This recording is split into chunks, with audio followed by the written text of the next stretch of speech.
Even though I still lived at home when I turned 40, my younger sister, Mary, always looked down on me deep inside. In fact, one of the reasons I hadn't married was because of Mary. But she used that as a means to mock me and always ridiculed me. However, ever since I told her we should cut ties, she hasn't been involved with me at all. Then one day, Mary showed up and was like, "I'm gonna live here from now on. But, since I'm expecting a child, there isn't enough room. So, Sarah, you need to move out within 3 days." When I told our parents about it, they seemed taken aback and said, "Then, we'll move out too." I was relieved to hear that from them. Mary, unaware that both our parents are gonna leave, will be in for a shock. She probably can't imagine a future where she ends up unhappy. My name is Sarah. I have a younger sister, 5 years my junior. Her name is Mary. Unlike me, who has an average height, weight, and a face you'd see anywhere, Mary has a model-like figure, a cute face, and has always been treated kindly by others. Relatives always doted on the younger, adorable Mary more than they did on me. Even our grandparents, I believe, adored Mary more than they did me. Among those friends and acquaintances who wanted to get close to Mary, some compared our looks, mocking me and boosting Mary's ego. Maybe it was the accumulation of such instances. But Mary gradually started to believe she was superior in everything compared to me. However, even if Mary was praised more for her looks, I was the more serious one, so I excelled in academics. So, Mary kept pestering our parents and was like, "Show me the grades Sarah got when she was my age," and when they actually showed the grades from when I was Mary's age, it turned out my grades were better. Mary, in her anger, sometimes tore up my certificate right then and there. Our parents feared that if this continued, Mary's negative behavior would persist into adulthood. My dad was often like, "Stop comparing yourself to Sarah all the time. Mary is Mary, and Sarah is Sarah. It's silly to compare." When Mary compared our looks and was like, "Sarah, you're really ugly. Can you please not call yourself my sister?" My mom scolded her and was like, "Mary, if you keep up with this bad attitude, no matter how cute you are now, people will quickly see how ugly your personality is and won't want to be around you." However, even though mom and dad tried their best to correct Mary's behavior, most of our relatives took Mary's side, and above all, our grandparents absolutely adored Mary. I don't know what Mary said to them, but our grandparents were like, "It's terrible to be so hard on Mary. Maybe you're just jealous of her. Why don't you send Sarah away?" to my parents. Before we knew it, our grandparents started giving allowance and gifts only to Mary, but not to me. Upon seeing this, my dad was furious. He was like, "How can you treat the same grandchildren differently based on their looks? Are you really my parents?" We're done, and he decided to cut ties with our grandparents. Since then, we've never been to our grandparents' house or attended any family gatherings. Mary seemed unhappy about it, but since mom and dad were firm on their decision, she probably realized that making a fuss on her own would be pointless. When Mary reached middle school, it seemed she wanted to be adored in circles outside of our family. At Mary's middle school, the reputation she had differed vastly between boys and girls. The boys referred to Mary as the best girl they'd like to date in school, while the girls seemed to label her as a mean girl. By the time Mary started middle school, I was already in high school. I only heard these rumors when I learned that one of my classmates had a younger brother attending Mary's middle school. Apparently, the rumors about Mary were widespread throughout the school. From what I gathered, whenever a friend of hers got a boyfriend, within just a few days, that boyfriend was dating Mary. In short, Mary had been snatching away her friends' boyfriends. At first, she was only doing it to her close friends' boyfriends, but as she ran out of female friends, she began targeting any girl she could find who had a boyfriend. Honestly, when I heard this, even though she's my younger sister, I was like, yeah, she'd probably do something like that. As Mary used to try and take my stuff all the time. The crayons and paints I'd get would often end up being used by her. It seems like she's always had a knack for taking things from others. However, even after I told our parents about Mary's reputation at school, and they got mad at her, I doubted she was gonna reflect on her actions. I mean, she's been like this forever. I believe her arrogant nature might be due to our relatives and grandparents always praising her too much. But those relatives and grandparents aren't gonna look after her forever. She needs to realize soon that her attitude is self-destructive, or her future might be in jeopardy. That's why, hoping for some change, I'd talked to our parents about what was being said of Mary at school. That evening, our parents confronted her, asking if the rumors about her at school were true. I thought she might dodge the question, but listening from behind the door, Mary was like, those guys just say I'm better than their exes, right? It just means I'm a better catch, doesn't it? Why lecture me instead of confronting the school when you realize your daughter is being badmouthed? Do you even really care about me? She didn't seem to feel any guilt about stealing boyfriends at all. Even though those rumors exist because of her actions, she still had the nerve to blame our parents who were trying to discipline her. Both mom and dad were dumbfounded by Mary's logic. Every time Mary caused another issue, our parents tried to advise her, but she never listened. At this point, both our parents and I thought her behavior was beyond correction. But our concerns for Mary only lasted until she graduated high school. With college, she announced she was gonna live with an older boyfriend near her university. She persuaded our parents and left home. She never came back. Even in her graduating year, she didn't contact us. I don't even know if Mary managed to graduate and get a job. Since my parents were paying for tuition, it seemed they knew that Mary would eventually graduate from college. However, they were taken aback by Mary's lack of communication with the family. They were like, we really can't imagine a person like this succeeding in the real world. But at the same time, they were also like, if she's not gonna reach out from her end, that's fine. We don't need to force a relationship on her. So, they decided to leave Mary be. But, Mary, who had usually brush off whatever happened at home, keenly returned to our childhood house when I brought my fiancé, Thomas. Apparently, a relative who lived close to our home and adored Mary had saw me bring a man, seemingly my boyfriend, home. They immediately informed Mary. Is this guy your boyfriend, Sarah? He's incredibly handsome. He looks like he's got his act together too. I'm surprised he wants to marry you. Without hesitation, Mary, who had suddenly appeared at our house, spotted Thomas. While I was away from my seat, she took my spot and snugly wrapped her arm around Thomas, showering him with compliments. Even when our mom and dad told her to stop, she was like, if he's gonna marry Sarah, he'll be my big brother, right? I just want to get along with him as family from now on. She didn't let go of Thomas. Moreover, when I returned from the restroom and was firmly like, Mary, let him go, she started to fake cry.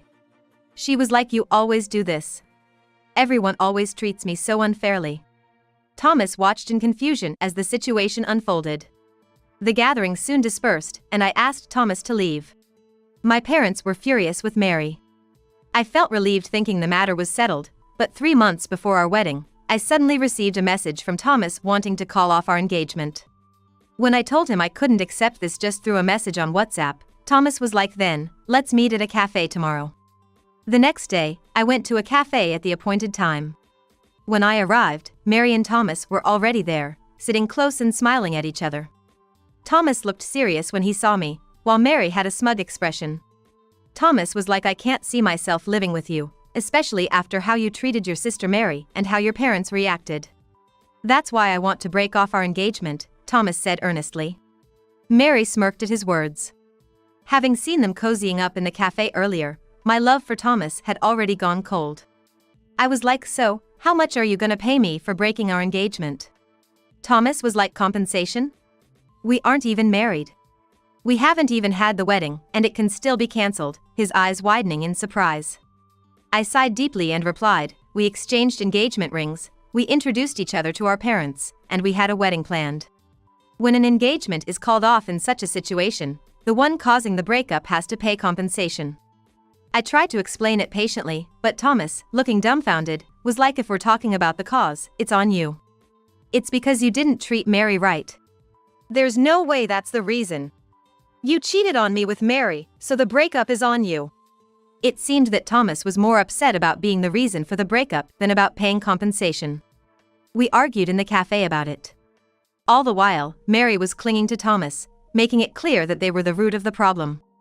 I decided to call Thomas's parents to the cafe to judge who was in the wrong. Even though Thomas was their son, they must have realized the situation was inexcusable as he had brought another woman to a serious talk about breaking off an engagement and remained close to her throughout. Sarah, we're truly sorry for what our son has done.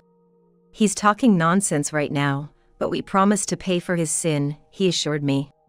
A few days later, I decided to hire a lawyer for this matter and eventually a court awarded me certain amount. I was told that Mary and Thomas still didn't agree with the situation, but it was likely that Thomas's parents covered the payment for him. With that, I thought, I'd never involve myself with Mary or the backstabbing Thomas ever again. Both my dad and mom had said they disowned Mary for stealing my fiancé, Thomas. I thought Mary would never return to our family home again. However, when I was around 40, working at home, my cell phone suddenly rang. It was a blocked call, but I thought it might be work-related, so I decided to answer it. Then, I heard a familiar female voice on the other end. Hey, I bet you're still doing well. Because of me, you missed out on marriage, right? You've probably been single all these years. Such a pitiful life living alone. The mocking tone made me instantly realize it was Mary. Only she made fun of me like that and called me in this tone. I was like, what do you want? If you've got no business, I'm gonna hang up. Mary was like, hang on. What I've got to tell you might just change your life. You'll regret it if you hang up now. If she was going this far, there was no reason not to listen. Given her audacity, I felt compelled and was like, what's that? I'm moving back to our family home. But since I'm expecting a child, there isn't enough room, so you need to leave within 3 days. See, I'm pregnant. For our parents, it's the grandchild they've been waiting for. I'm doing what a single woman like you couldn't. What are you talking about? You were disowned, remember? Since I can give them the grandchild you couldn't, I'm sure they'll welcome me with open arms. If I ask them to kick you out, I bet they'll do it, she replied confidently. I seriously doubted that. Both mom and dad were furious about Mary stealing Thomas away from me. They were like, that's an unimaginably low act for any human. They wouldn't simply forgive Mary because she's having a child. Moreover, even though my engagement broke off was caused by Mary, she didn't feel guilty. Moreover, the damages were paid by Thomas, or more precisely, by Thomas's parents. Mary never apologized to me, nor did she make amends for her actions. This had always angered my parents. Even if she showed up now, they'd probably just guide her the door to leave. But Mary seemed convinced that our parents would be on her side and was like, so, make room for me. No place for a single woman in our family home. And without hearing my reply, she hung up. Although I was reluctant, I talked to my dad and mom that I'd been contacted by Mary, that she was apparently pregnant, and that she was coming back to our house and told me to leave so that she could get a room for the child. Both my dad and mom looked absolutely shocked for a moment, but after a short pause, as if thinking this was unbelievable, they shrugged and were like, well, guess we gotta leave too. I was relieved to hear those words. It seemed like dad and mom weren't really on Mary's side after all. My mom was like, when did Mary say she'll be back? Only then did I realize Mary hadn't told me exactly when she'd return. I honestly told my mom that I was told to leave within 3 days. Mom was like, in that case, we better start packing soon. My mom was also like, knowing Mary, even if Sarah doesn't leave this house, she'll barge in, make herself at home, and force Sarah out. We don't want to live with her, and Dad, sitting next to her, nodded in agreement. From that moment on, we started our moving preparations at a breakneck speed. Since we didn't know when Mary might show up, we reached out to Thomas's parents using the contact information we had kept for emergencies. What we found out was quite a shocker. Turns out, Thomas's dad is a big company CEO and Thomas had been groomed every day to be the next CEO. He met me and we got engaged, but then he cheated on me with my sister, leading to our broken engagement. They believed he couldn't be trusted as a professional, so he got demoted to a regular employee or something. But it seems he had been hiding this from Mary. Mary always talked about the CEO Thomas as if he's some big deal, so he must have thought she'd leave him if she found out he wasn't going to be CEO. But Mary, believing Thomas would become a CEO and make lots of money, had been making extravagant purchases. Somehow, Thomas was dipping into his savings to fund Mary's spending sprees, but when he ran out of money, he tried to talk her into saving. However, she snapped back at him and was like, if you're gonna be a CEO, you should have money, right? And in the heat of the moment, Thomas was apparently like, the reason I'm not gonna be CEO is because I was gonna marry you. By that time, they had found out that Mary was pregnant, so they decided against divorce. But she was like, I'm going back to my parents' house for a while. You're broke, right? I bet my parents, who can support my single sister, have some money. And now, it seems she's living in a hotel. After a while, when relatives near our home confirm I was moving, I suppose she was planning to come to my place. And yet, I wonder if Mary thinks of me as a jobless loser or something. She can't fathom the idea that I might be making money on my own. Perhaps she's always thought of her sister, me, as lesser than her. Since Mary isn't working now, she probably assumed that I'm not only jobless but also unmarried and living off my parents. That's not the case though. After we moved, I got a call from an unknown number. Answering it, sure enough, it was Mary. Hey! I see the house is up for sale. Where are Mom and Dad? Mom and Dad? They moved to a place they've always dreamed of. I didn't hear about that. Why would I tell someone I've cut ties with? It seems Mary went to our old family home and finally realized it was on sale. Well, if there's a sign of for sale in front of the house, anyone would get that no one's living there anymore. And you? Still clinging to Mom and Dad? Nope, me? I decided to follow my husband on his overseas assignment. Wait, husband! She must have assumed I was still single, but it's been a few years since Mary stole Thomas from me. In that time, I found someone special, and we've been married for 3 years now. Given that our child is still young, I initially held off on traveling abroad.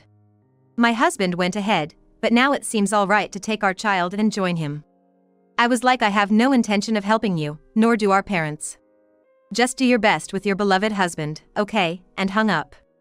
I canceled my cell phone service before leaving the country and set off for overseas. I still occasionally hear from Thomas's parents, so I get updates about Thomas and Mary. Without a family home to return to, and no knowledge of where her parents or sister are, Mary is left with only Thomas to rely on. It seems that after Mary drained all their savings, Thomas had a wake-up call and was like, we won't divorce since we're having a child, but from now on, you're on an allowance.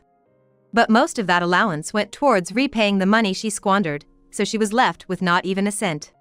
While taking care of their child, she eventually had to work and live with her in-laws. Now, she's working hard every day to pay off she owed. Guess a marriage stemming from deceit never really turns out well, huh?